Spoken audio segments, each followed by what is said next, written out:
do you mind if, can I, yes. This is what you wrote about me? Ah, okay, you're performing. Okay, very nice. Yes. Is it wrong? Who wrote this? I did. Come on. No, I know you for 5 years. You would never wrote this about me. Come on. Who wrote this about me?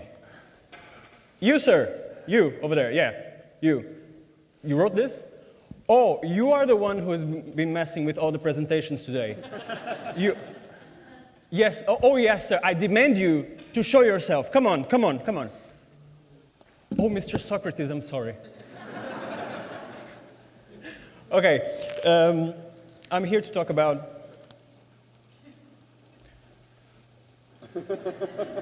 I'm here to talk about film. I'm sure all of you like to go to the theater sometimes and watch a movie or rent a DVD or something.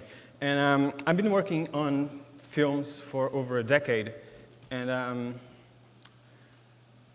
all the films I worked in were flops. I don't know. And you know something? Today we spoke about failure, and it's interesting because I learned a lot about that, about failure, about the movies that I made in the past.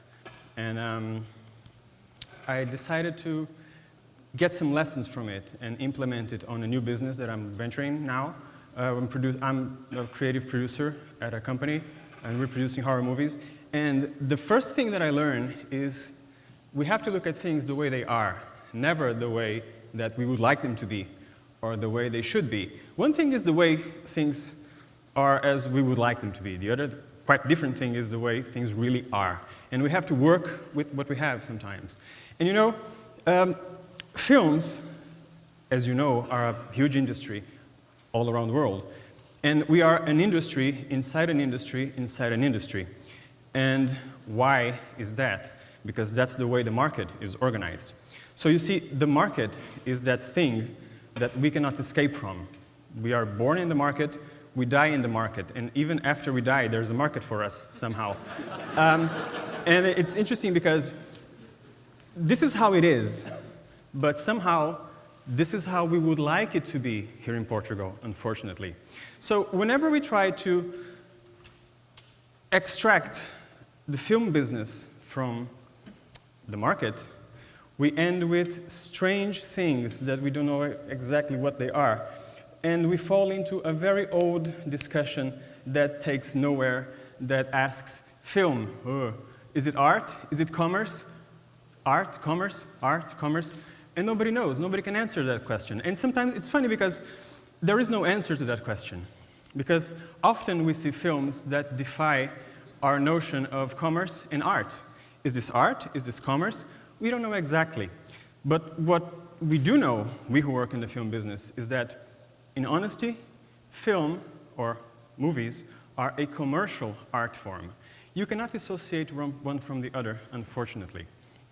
And we find that in every aspect of any business that we can find. Movies are no different from fashion, from commercial art, from cars, from anything. We're just a business like any other. And we have to be somehow successful. We have to make a buck. And it's interesting because art can be cheap to make, can be free, can be found anywhere. Perhaps here you can find something like that. Or art can be also very expensive, just for some. But when we try to dissociate, it gets crazy because movies are not cheap to make. Movies cost a lot of money, and we don't like to give them for free, unfortunately, because they cost a lot to make. And every time we try to dissociate art from commerce, in case of movies, we go back to, you know. And some companies, they overlook the market. There's a flag missing there, but I'm sorry. Never mind. And some movies also don't look at the market. This one, for example, broke the studio. Can you imagine? And unfortunately, most of the films we make, they also don't look at the market.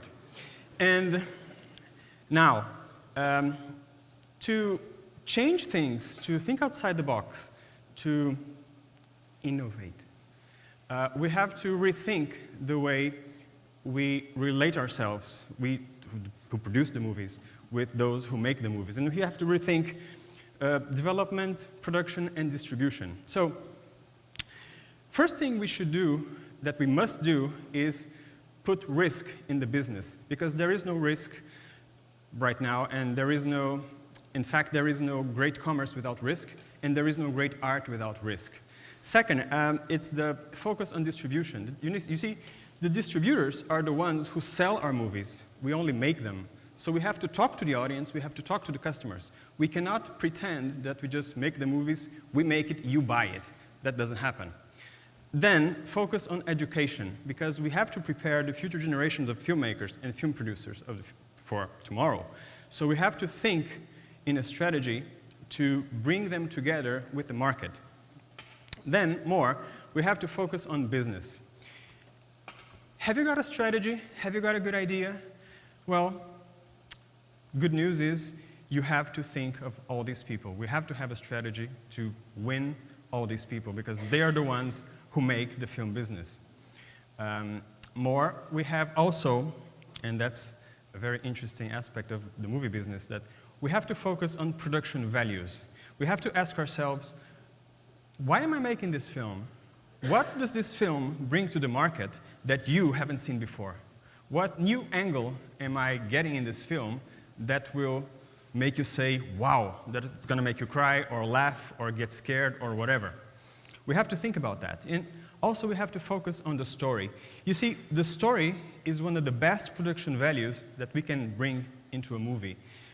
Obviously, you all know the stars, but sometimes we cannot pay for Brad Pitt or Julia Roberts. But we can get a good story. We can get a great story. And you see, universal and unforgettable stories make unforgettable films. And we have to do that. We're not doing that job. Then, we have to know our audiences. It's incredible the number of people who make movies who do not go to the cinema to watch the movies their audiences are watching.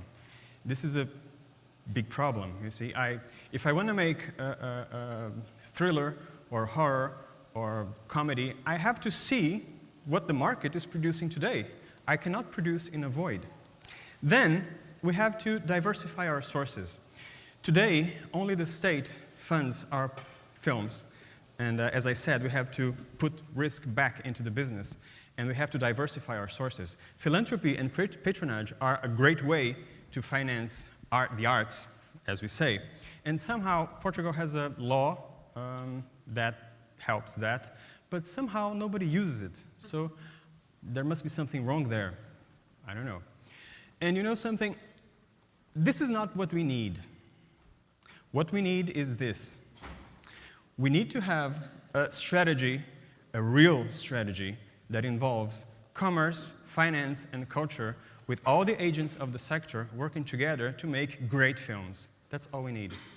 And some of you may think, some may say I'm a dreamer. Well, but I'm not the only one. Anyway, but I'll give you an example when this works. So for the skeptics of you that may think that I'm crazy, here's a good example. I'm sure many of you have seen this film. This is a Brazilian film paid by these companies. Funny that one of these companies is not Brazilian. And we have similar companies in Portugal who could do the same for Portuguese films, and they don't do anything. So behind everything, they have a great movie. Another example comes from Sweden. Look at these numbers. This is a great investment. Look at this one, made in Spain. Spain, that direction, I guess? No? Maybe? I don't know. My GPS is weird. So, ending this presentation with a quotation from Lawrence of Arabia when he said, "Aqaba is that way. It's only a matter of going." Thank you.